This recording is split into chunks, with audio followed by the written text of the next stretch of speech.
Começando mais um resumo da bolsa do canal Investland. Aqui você vai ver tudo o que rolou nas áreas de economia e política no Brasil e no internacional. Trump, Lula, Bolsonaro, tudo você vai ver aqui. E claro, um resumo também do que aconteceu no mercado financeiro e como isso impacta todo o Brasil. E melhor de tudo, aqui é um canal que a gente fala de investimentos também, mas sem puxar saco daquela cartilha neoliberal igual os outros canais de investimento fazem por aí.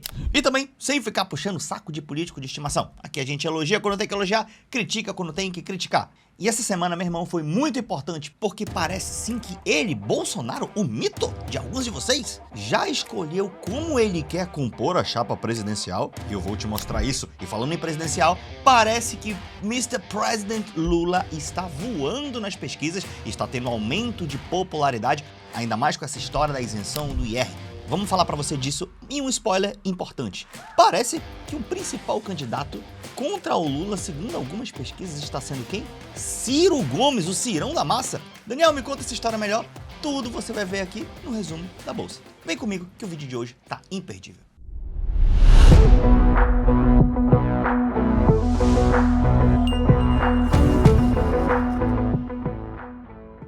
Daniel, eu vi que você postou só um vídeo essa semana. Onde estavam os outros vídeos? Gente, eu estava de férias, tá? Me perdoe, estava aqui com o meu time, ó. Time Uchoa Experience 2X. Quero até agradecer meu parceiro do canal Politizando, William Jacob, aí, um super empresário, que nós podemos nos hospedar lá em 237 pessoas, lá em Rio Quente, onde o William agilizou aí, né? Ele tem alguns apartamentos, tem imóveis lá, ele agilizou essa hospedagem pra gente. A gente esteve no Hot Park com o nosso time. Pra você que não sabe, eu sou empresário, eu tenho time. E quando a gente bate as metas de vendas, a gente gosta de reconhecer, inclusive de investimento próprio, meu e da minha esposa, para o nosso time, foram mais de 160 mil reais. Este ano, tá? Porque esse é o 12º ano que a gente faz essa viagem com o time, fora o investimento também de alguns outros sócios que a gente tem no negócio. Desde a hospedagem, parque, palestra, tudo. Então foi um evento incrível, o nosso 2X. Lá no nosso Instagram, Daniel Uchoa07, você pode ver mais imagens do que rolou. Bom, e agora rapidamente passando pelos resultados da nossa Bolsa de Valores. A Bolsa essa semana caiu quase 1%, fechando na casa dos 144 mil pontos, como você pode ver no gráfico. Ainda assim, números muito próximos ao recorde. Outros índices que nós temos, fundos imobiliários fechou no azul, SP500, que é a bolsa, uma das principais bolsas dos Estados Unidos, fechou crescendo também, assim como o que espelha a bolsa americana aqui no Brasil, o ETF IVVB11, existem outros ETFs que fazem isso também, fechou no azul. Nosso querido dólar caiu um pouco, fechando aos 5,33. Gosto quando o dólar tá mais baixo que isso. Chegou até bater nos 5,20 e pouco ali, então estamos torcendo para baixar outra vez. E de novo, sempre dando aquela cutucada, tem o influenciador de investimento falou uns meses atrás que ia bater 7. Agora ele tá todo estranho, todo maluco, ele falava que era risco fiscal, e o risco fiscal não mudou basicamente nada do Brasil. Agora ele tá tentando achar outra narrativa, e já fez até thumbnail falando que agora, será que o dólar vai para casa dos 4? Então ele tá perdidinho, e o risco fiscal continua igual. Risco fiscal, tá? E para os cracudos aí de criptomoedas, o Bitcoin cresceu mais 9% essa semana, chegando aos 122 mil dólares. Que loucura! Bitcoin e criptomoedas não é muito minha praia, mas a gente sabe que alguns dos senhores gostam bastante, então a gente traz aqui. Agora prepare para você tirar aquele super print do setor BEST, que é bancos, elétrica, seguro, saneamento, telecom, com destaque aqui negativo para a Oi, mas assim, a Oi nem tem que analisar. Cara, como é que analisa um negócio desse? Eu vou mostrar. Quebrando um protocolo aqui. Cara, dá uma olhada nisso aqui. Como é que você analisa? Você vai analisar as empresas pelo método fundamentalista, né? Esquece essa queda das ações maluca aqui, tá? Aí tu vai, cara, vamos olhar o lucro líquido da empresa? Vamos lá, margem líquida, menos 808%. Aí você fala, mano, como assim? É prejuízo de 800%, até um negócio que você não consegue imaginar. Aí vamos ver outra coisa, ROI, Return on Equity, que é o retorno do empresário. Para você que quer saber analisar ações de maneira bem fácil, assiste esse vídeo dessa thumbnail aqui, ó. Como analisar ações com o método associativo. Para cada letrinha dessa eu faço uma associação e você aprende bem fácil. Falar, cara, um ROI seria pelo menos bom acima da Selic, né? A Selic está em 15%, negativo em menos 11%.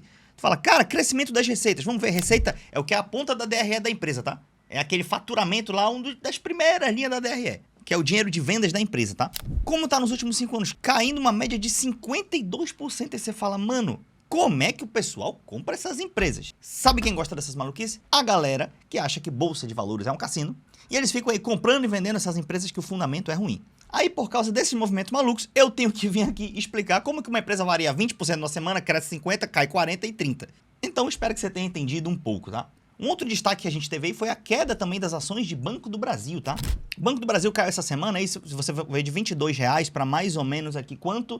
R$21,59, não caiu tanto. O Banco do Brasil, inclusive, chegou a ficar cotado a R$18. Eu acho maravilhoso. Daniel, como assim? Você acha maravilhoso uma empresa estatal? Se o senhor quer um canal ideológico, vá para os outros canais de investimento. Aqui a gente gosta de empresa estatal, aqui a gente gosta de empresa privada. Aqui a gente entende que tem empresa privada que é horrível e aqui a gente entende que tem estatal que é horrível. Cada coisa tem a sua função no universo. E sim, Banco do Brasil é uma empresa interessante. Ah, Daniel, mas os bancos no Brasil exploram a galera e tal. Sim, por conta do spread bancário e por conta dos juros, os lucros dos bancos no Brasil são mais altos que a média do mundo. Mas como investidor, eu preciso ser pragmático. Por isso, uma parte dos meus investimentos estão em bancos, outras estão em setores mais produtivos da economia, outras estão em renda fixa. E se você quiser ter uma boa carteira para receber dividendos aí mensalmente e ficar tranquilo, é importante que você seja pragmático. Daniel, por que o Banco do Brasil caiu? Primeiro, porque a galera sempre tem medo dessa história do risco estatal que eu falei para vocês. O cara vai no podcast e fala, eu não compro empresa do Estado, eu não compro empresa do Estado. Esse é o cara da direita, né? Que é o mais liberaloide. E o cara da esquerda fala assim, ó, eu não invisto banco, banco é parasita. Mercado financeiro é ruim. Querido, o mercado financeiro, quando bem utilizado, ele ajuda na poupança interna de uma nação. Isso é muito bom. Vai ver a poupança interna da China. Tem comunista aqui no canal também, alguns e tal. Poxa, veja os outros países. Todos têm uma dívida pública. Todos têm mercado de ações. Claro que são melhores que o brasileiro. Claro que o Estado, por exemplo, o Estado chinês controla mais o mercado lá, então é melhor. Mas assim, não é porque o nosso mercado não é ideal que você não deveria investir. Eu acho sim que todo brasileiro que ganha aí, sei lá, a partir de 5, 6 ou 10 mil reais, poderia já poupar e investir. Se você ganhar menos do que isso, é realmente difícil poupar no Brasil. Eu não quero fazer conta aí de EconoCoach que fala que tu ganha R$1.000 e vai ficar rico. E o Banco do Brasil, por que está tendo essa queda? O suposto risco estatal, que está sempre presente. 2, inadimplência do agro, queridos. O Banco do Brasil, por ser público, faz uma parceria casada aí com o agronegócio brasileiro e com a taxa de juros alta, a Selic, e também com um problema de safra que tivemos alguns tempos atrás, a inadimplência do agro, por um lado, está piorando. Quando piora a inadimplência, piora o lucro do banco. E por outro lado também, o banco deixa de fornecer mais crédito para empresários, empreendedores, seja pequenos ou grandes, do agronegócio. De um lado o banco empresta menos, logo ele lucra menos. Do outro, a galera que ele emprestou está um pouco mais inadimplente. E aí o lucro do Banco do Brasil, olha só que tragédia. Quando o lucro é recorde, a gente está falando de um lucro trimestral, tá? Não é anual não, trimestral de 7, 8, 9 bi de reais. Em números redondos, tá? Só para você ter uma ideia. E aí agora, nesse prejuízo de inadimplência, de safra ruim, de taxa Selic alta e aquela loucura, segunda maior taxa de juros real do mundo, qual o lucro do Banco do Brasil trimestral? Em vez de 7, 8, 9 bi, vai ser 2 ou 3 bi trimestral. Aí o mercado fala, meu Deus, que tragédia, isso é humanamente terrível. Gente, tu tá me dizendo que no caos a empresa tá lucrando 3 bi, é isso? No trimestre? Então, o mercado considera muito essas variações e aí eles deixam essas empresas baratas. Eu aproveito para comprar. E prepare agora aquele print para as nossas commodities. Tá aí na tela para você resumidinho, beleza? E quanto à profecia dos economistas, as instituições financeiras, através do Boletim Focus, que rola toda segunda-feira, está prevendo agora que a inflação fechará o ano em 4,81, que o PIB fechará em 2,16, o câmbio a 5,48, ou seja, em média, as previsões estão melhorando, com exceção do PIB aqui, que deu uma leve queda de previsão, tá? Mas ainda acima de 2%, o que é incrível numa economia que a taxa de juros está 15%. Estamos falando aí do juro real de praticamente 9, 10%, tá? E se Deus quiser, veremos aí final do ano ou ano que vem essa taxa de juros caindo, porque você sabe, a minha crítica é injustificável uma taxa de juros real nesse nível. E partindo agora para o noticiário político, a Câmara aprova isenção do imposto de renda até R$5.000. Uma salva de palmas. Finalmente, aprovação unânime, hein? Aprovação unânime. E a bolsa não caiu. E os investidores não saíram do país. Não foi uma tragédia nem no mercado, né? A bolsa está próximo do recorde. Mas tá cheio de influência falando que o Brasil vai se lascar agora. Que o rico vai tirar o dinheiro do país. Eu já gravei um vídeo mostrando para você que essa história do rico fujão, na verdade, é um mito. Se a alíquota for pequena ou moderada e dependendo de onde for a alíquota, o rico não foge do país. E que o único exemplo que a galera tem para te dar, ou um dos únicos, é o exemplo do ator francês, o Gérard Depardieu, que supostamente fugiu da França. Então, se você quiser sair dessa caricatura, vá lá e veja meu vídeo do porquê eu sou a favor da taxação de quem ganha mais e isenção das pessoas que ganham menos. Essa medida é um passo para isso, tá? Ela corrige um pouco a distorção tributária que a gente tem no país. Então, mesmo que insuficiente, mas cabe aqui um elogio honesto aí ao governo. O Lula tem falado disso desde que foi eleito, Então, quando a gente critica o Lula aqui, a gente critica. Inclusive, eu vou criticar já já. Mas, assim, quando é pra elogiar, a gente também elogia. Eu sou completamente a favor dessa medida, tá? Até o Tamir Felipe reagiu a um vídeo meu essa semana e ele falou: pô, Daniel, mas você tem que ser a favor da isenção de imposto independente da taxação dos ricos. Sim, eu sou a favor independente, mas é porque eu sou a favor também da taxação dos mais ricos. Em alguns pontos, eu sou sim um fiscalista. Por quê? Como assim, Daniel? Você está preocupado em fechar a conta? Sim, porque para mim, não é todo tipo de déficit que é aceitável. Tem uma galera aí na internet que dão a entender, não tô nem falando do Tamir, mas uma outra galera que dá a entender que qualquer tipo de déficit não há problema nenhum para o Estado. E sim, tem alguns tipos de déficit que, no meu ver, sim, são problemáticos. Enquanto outros tipos de déficit, por exemplo, se a gente tivesse um orçamento da soberania tecnológica, a gente vai botar uma grana lá e vai ter déficit, é um orçamento separado. Aí eu não vejo problema com esse tipo de déficit, tá? Então, se der pra fazer isso e ainda fechar as contas, ótimo, melhor ainda. É menos a galera do mercado reclamando e chorando, tá? Inclusive, nessa reportagem aqui, ó, isenção do IR, quanto posso ganhar a mais? Vale muito a pena você dar uma olhada nessa reportagem aqui do Globo. Tem um FAQ lá de perguntas e respostas, mas essa tabela é muito didática. Então, por exemplo, se você ganhar até 5 mil, quanto que você vai ganhar de isenção mensal, tá? Cerca de R$312. Cara, uma grana considerável, tá? Considerável. Isenção anual, R$4.067 novos no seu bolso, né? Na verdade, que você deixou de pagar de imposto. Isso é equivalente a mais ou menos 80% do que você ganha mensalmente. Então, cara, é basicamente um novo salário. É como se fosse o seu 14º salário, tá? E aqui tá... Olha de economia que essa galera aqui, desde os 3 mil e pouco até os 5 mil, vai ter anual, tá? Fora que são beneficiários também a galera que ganha até 7 mil por mês, tá? É mais dinheiro no seu bolso e é mais dinheiro para a economia, beleza? O Congresso aprovou por unanimidade, aumentando também a popularidade do Lula, mas rolou isso aqui também do Congresso. Comissão aprova aumento de 390% no fundão eleitoral. Aí tu fala assim, Daniel, 390%, mas em relação ao último fundão eleitoral, porque eu tinha entendido isso no começo, depois eu fui olhar e falei, não, deixa eu ver melhor, porque 390 é muito grande. Mas olha o jogo psicológico aqui dos dois lados, dá uma olhada. 390 em cima do valor de 1 bilhão, né? Porque aí, 390% em cima de 1 bilhão, vai para 4,9 bi. Esse 4,9 bi é o mesmo da última eleição, então em relação à última eleição não aumentou, tá? Mas qual é aqui a parada? O governo Lula mandou um projeto de 1 bilhão para o fundão eleitoral. Então, poxa, o Lula queria gastar 1 bilhão só de fundão? Mas aí o Congresso malvado foi lá e aumentou para 4,9 bi. Agora vamos lá. Acabei de elogiar o Lula ali, né? Mas vamos lá. Tu acha mesmo que o Lula queria só 1 bilhãozinho de fundo eleitoral, sabendo que o PT é o principal ou um dos top 3 mais beneficiados pelo fundão eleitoral? Tu acha mesmo? Qual foi a parada? O Lula tá surfando aí uma onda no marketing, de que ele gosta do povo, de que gosta da galera e tá dando isenção e aquela coisa toda, e é o soberano, é o patriota, beleza. Então qual o projeto que a galera manda? E o Haddad pagou de fiscalista também, então ele manda lá um projetinho de 1 bilhão. Mas ele sabe que se chegar no Congresso, nas comissões e etc, não vai ficar só 1 bilhão. Inclusive a galera do PT, do PL, do União Brasil, a maioria sendo a favor para aumentar esse fundão para 4,9 bi. Então, querido, tu acha que o Lula sabia disso aí, ó, vai ali nos bastidores, não, vamos mandar 1 bilhão e vocês aumentam aí para 5 bilhões, que foi o mesmo do último, e aí chegar na eleição, né, ano de campanha, tô querendo me reeleger, tô querendo fazer base no Congresso, então a gente atribui o dinheiro aí, pô, pra cima de mim, papai Lula, não acreditei muito nessa marketagem não, tá, filho? Meu irmão, o Congresso, eu tô criando uma certa aversão cada vez maior ao Congresso, sabe?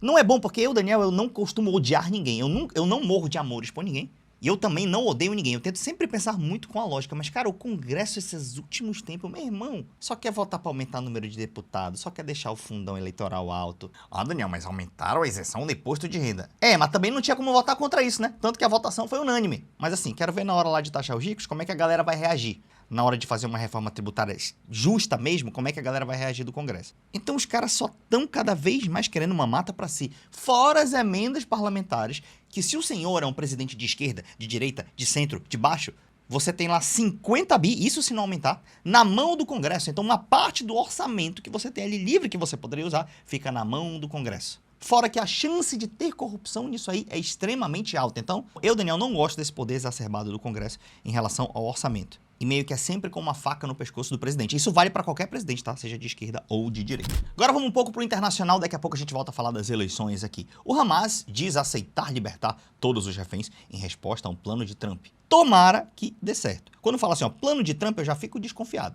Mas como a gente não tá aqui para puxar saco, nem amar ninguém, nem odiar ninguém, Então, tomara que isso aqui dê certo, tá? O grupo demonstrou disposição para negociar com a Casa Branca e disse aceitar entregar o governo de Gaza. Trump ameaçou terroristas com inferno total, caso não seja fechado. Cara, a minha opinião sobre isso você já sabe. Para mim, deveriam existir dois estados, o Estado de Israel e o Estado da Palestina. Deixa a galera palestina livre lá. Cara, estão matando criança, estão matando mulher, estão matando adulto. Gente inocente que não tem nada a ver. Ah, Daniel, mas o Hamas é terrorista. Que o Hamas vá pra casa bem longe. Eu não gosto de Hamas. Se o Trump acabar com o Hamas, não tem problema nenhum. Não faz falta pra ninguém. Pelo menos... Ah, mas tem canal aqui que fala bem do Hamas. Eu não importa. Aqui o meu canal é eu. Eu não dependo de político pra sobreviver. Não dependo de corretor. Não dependo de nada. Então eu não gosto do Hamas, não. Mas o povo palestino não é Hamas. 99% não é Hamas e está lá morrendo à toa com o que o senhor Netanyahu está fazendo lá. Então eu sou muito crítico ao que Israel está fazendo lá. E crítico também, obviamente, ao Hamas, que pegaram refém, que invadiram lá, que mataram a galera e etc. Então entre Hamas e o Netanyahu não tem bonzinho nessa história, tá? Então se de algum jeito essa paz vier e o povo palestino puder ficar livre, puder ter o direito de morar, de ficar tranquilo, e assim como o povo de Israel, de ficar em paz também, e o Netanyahu aqui é tal facho, o Hamas aqui é tal facho, cara, eu vou ficar muito feliz com essa situação, tá? Sobre o Trump ainda, ele parece que tá escalando um modo guerra. Como assim? Eu tenho pra mim a teoria que se chegar lá no último ano dele de governo, e ele não pode ter um terceiro mandato, né? A Constituição americana, as leis americanas proíbem isso, mas ele sabe que se o país estiver em algum tipo de guerra, não há eleições. Inclusive, ele deixou vazar uma conversa dele com o Zelensky. Deixou vazar não, né? Foi público. Ele tava lá, Zelensky, então você está me dizendo que se o país está em guerra, não há eleições? Interessante essa ideia. Ele falou aquilo brincando, mas eu acho que ele pensa aquilo mesmo, né? Tem até uma história da galera que tem um boné do Trump 2028. Então eu acho que ele está preparando, ou pode estar preparando, cenários mais caóticos para no último ano lá, se precisar, ele inventa uma guerrinha com alguém lá. Tanto internamente quanto externamente. Daniel, como assim internamente quanto externamente? Internamente, o Trump começou com um processo de existe um inimigo interno e ele diz que as cidades americanas agora serão campo de treinamento para militares. Então, ele vai enviar militares para algum... Isso é o que aparenta ser, tá? Você sabe que às vezes o Trump diz uma coisa e depois não acontece nada. Ele vai enviar militares para algumas cidades americanas para combater a criminalidade. Daniel, mas isso não é função do Estado? É. Mas tem algo a mais aqui, tá? Quer ver? Vamos dar uma lida e você vai entender. Em discurso em comum na terça-feira, há centenas de líderes militares americanos, trazidos de diferentes partes do mundo, classificou distúrbios civis como inimigo interno. E ele acrescentou que a situação não sairá do controle quando vocês estiverem envolvidos. Ou seja, se o militar estiver envolvido, a situação não sairá do controle. A declaração veio após Trump enviar tropas da Guarda Nacional para Washington, Los Angeles e Portland, sob a justificativa de reprimir crimes e reforçar a fiscalização da imigração. Em seu discurso, Trump criticou as cidades administradas pelo Partido Democrata, incluído São Francisco, Chicago, Nova York e Los Angeles, e indicou que manteria a política de usar forças militares para aplicar a lei. Eu acho isso meio temerário. Tem gente já falando em guerra civil, a galera já leva ao extremo, mas assim, é um movimento que é muito estranho. A vantagem do Trump é que assim, ele não tem máscaras, né? Ou na verdade ele tem poucas máscaras. Ele tem uma intenção oculta, mas não é muito difícil de você entender a intenção dele, né? Ele joga sempre muito aberto. E aí ele tá fazendo essa pressão maior interna agora, uma pressão também nas fronteiras e uma pressão externa. Vou mostrar pra você. O Trump declarou também que eles estão agora em conflito armados com cartéis de drogas, tá? E a matéria pergunta, PCC e Comando Vermelho estarão na mira? Porque ele tá olhando aqui pra América Latina e falando, meu irmão, tem inimigo interno, mas também tem inimigo externo. Um monte de cartel de droga na América Latina. Claro que existe? Existe. Tem facção? Tem facção. Então a desculpa tem um fundamento, mas o que eu quero que você perceba é que tem algo a mais. Tem uma estratégia aí por trás, que pode ter a ver com a eleição dele no futuro? Pode, mas pode ser outra coisa que, apesar dele não ser muito mascarado, pode ser outra coisa que às vezes a gente não viu, né? Então eles estão publicizando bastante os ataques, né, aos navios supostamente venezuelanos que estão levando aí drogas para os Estados Unidos, tá? Eles atingiram aí mais barcos venezuelanos. E segundo o presidente americano, ele disse que o navio tinha droga suficiente para matar de 25 mil a 50 mil pessoas. Aí é o número do Trump. Meu irmão, então tem droga aqui. Aí essa galera drogaosa vai morrer 50 mil pessoas. Meu irmão, num barco, meu irmão, esses barcos aí... É o primeiro barco, Trump? Não é. Então assim, alguns já chegaram, né? Saiu morrendo 50 mil pessoas, assim, toda semana, sei lá, numa frequência maluca. Não, né? Mas assim, ele leva esses números que é para justamente justificar esse marketing dele. Então, qual é a vibe do Trump? Declaração de conflito armado, tanto externo quanto interno. Daniel, você acha que ele já tem um plano em mente de fazer guerra com alguém? Não. Mas ele já está semeando possibilidades, semeando narrativas para que se no futuro, talvez, via legalidade, ele não consiga, sei lá, um outro mandato ou um outro objetivo, então com essas sementes aqui plantadas, uma delas pode escalar e eventualmente virar um argumento jurídico em favor dele no futuro. Vamos ver o que acontece. Daniel, e a reunião dele com o Lula já teve? A princípio, não, tá? Mas assim, torcemos para que isso aconteça. Voltando a falar de Lula. Porque o presidente Lula, ao contrário do início do canal Investland, que o Lula só tava caindo, agora ele está subindo bastante, tá? E uma coisa interessante é que as últimas pesquisas, tá? Eu quero analisar esse site aqui do Poder 360, traz essas pesquisas de maneira bem didática, tá? E aqui nessa cor é azul, né? Imagina se é azul e aqui é amarelo. Enfim, eu sou daltônico, tá, gente? Então, desculpa aí as cores. Aqui é o Lula em primeiro lugar e aqui em segundo lugar estão marcados os outros, tá? E aqui são os cenários. Por exemplo, no cenário 1, Lula contra Bolsonaro, primeiro turno, Lula 32, Bolsonaro 24, Ciro Gomes 11. E é impressionante como o Ciro pontua bem ainda nas pesquisas, né? Pode ser um recall, enfim. Mas ele foi testado em 4 cenários aqui. No cenário 1, 2, 3 e 4 tem o nome do Ciro, tá? E aqui foram testados outros cenários também com a galera da direita. Segundo cenário, Lula contra Michele Bolsonaro, 33 a 18. O Tarcísio já é 35 contra 17 e o Ciro Gomes 13. Quarto cenário, Lula contra Eduardo. Se o Eduardo aí não for caçado, né, por essas coisas que ele tá fazendo, poderia ser esse cenário. Então você teria Lula 32, Eduardo 14, Ciro Gomes 14, né? Então nesse caso, talvez compensasse o Ciro se candidatar aqui, né? Mas mesmo assim, mesmo contra um candidato... Porque o candidato mais forte da direita, sem dúvida, é o Bolsonaro pai, né? E o Tarcísio talvez seja o segundo. Acho até que mais forte que a Michele. Essa pesquisa mostra outra coisa, mas enfim. Mas mesmo assim, eu acho que para o Ciro, a melhor opção é ele ir para o governo do estado do Ceará. Porque assim, com o Lula na eleição, eu acho muito difícil o Ciro ganhar uma eleição, né? Talvez sem o Lula, ele poderia ser um candidato e poderia até ganhar, mas assim, com o Lula eu acho bastante complicado. Agora, cenários de segundo turno que eu quero mostrar pra vocês são bastante interessantes. Porque o Ciro, como eu falei, ele é o mais competitivo contra o Lula. Então, 40% pro Lula, 33% para o Ciro, 7% de diferença aqui só, tá? Lula contra Tarcísio aqui tem mais ou menos 8, 9 pontos de diferença? 8 pontos, né? Lula contra Ratinho Júnior já está numa diferença aqui de 12 pontos, tá? Então você vê essa escada de competição aqui, quem seriam os mais fortes contra o Lula. Todavia, isso aqui é um retrato do momento, é o que todo mundo fala, retrato do momento, não significa que é a hora da eleição. Sim, esse argumento é válido, mas tem um outro argumento também. A inadimplência da galera que vota no Lula, até porque tem uma galera de classe mais baixa, é um pouco maior normalmente no dia da eleição, tá? Então as eleições normalmente elas são mais acirradas do que as pesquisas mostram. Eu lembro que quando o Lula foi eleito, as pesquisas de segundo turno, a maioria mostrava que ele estava à frente e que seria eleito, e sim, elas acertaram, eles foram eleitos. Mas pesquisa de segundo turno, ela é muito precisa, mas feita durante o segundo turno. Olha isso aqui que eu tô te falando. Tem gente que critica a pesquisa porque, ó, ele pega uma pesquisa de um ano antes, que nem a gente tá fazendo aqui agora, e tenta fazer uma profecia. Cara, isso é um ano antes e não teve nem o primeiro turno. Tu não sabe nem os candidatos. Pesquisa, quanto mais próximo, mais precisa ela é. Então, pesquisa de segundo turno, eu sempre gosto de falar que ela não erra, ou quase não erra, tá? Desde que ela seja feita durante o segundo turno. E você via lá que as pesquisas davam, sei lá, 52 para o Lula, 48 para o Bolsonaro. Na prática foi 51 a 49, 50, fração a 49 e tal.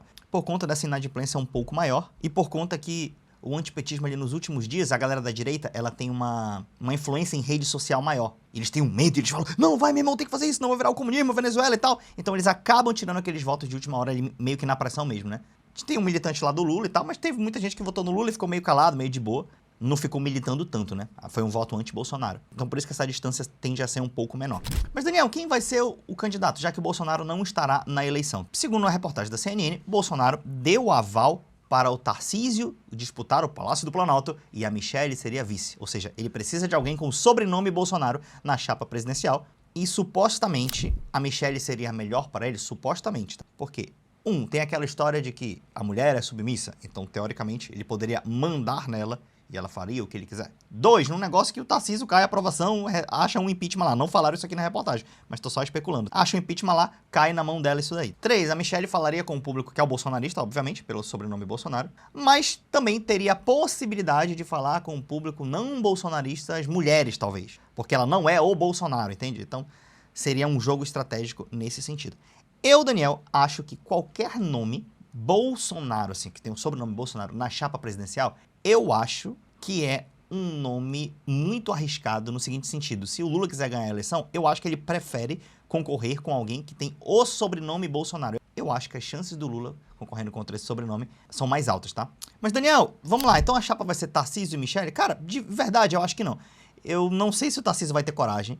O Lula tá bem nas pesquisas, o Tarcísio tem uma reeleição praticamente certa em São Paulo. Eu não sei se ele vai arriscar, não. Então eu acho que pode acabar, né? Se fosse hoje eu tenho certeza. Hoje, ele sairia pro governo e para presidente eles iam tentar arranjar alguém aí, alguém da família Bolsonaro e tal, ou o próprio Ratinho Júnior, né?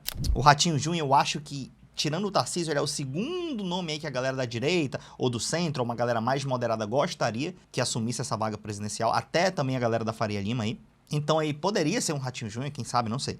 Mas, enfim, eu acho que, por exemplo, um Ratinho Júnior contra o Lula e, sei lá, uma Michelle Bolsonaro, tirando o Tarcísio, tá? Imagina que é a cabeça de chapa, Michelle Bolsonaro ou Eduardo Bolsonaro, sei lá, contra o Lula. Eu acho que o Lula é favorito. Agora um outro nome, sei lá, Ratinho Júnior contra o Lula no segundo turno. Aí, o Lula ainda é favorito hoje? É, mas é perigoso. É perigoso, o Ratinho poderia ganhar, porque ele é um cara relativamente carismático, né? Não tem tantas polêmicas assim, é aprovado no Sul e tal. Não parece ser um cara tão extremista de falar umas loucuras aí, né, que outros caras falam aí, principalmente uma galera mais da direita. Então eu acho que o Lula poderia ter mais dificuldade nisso aí, tá?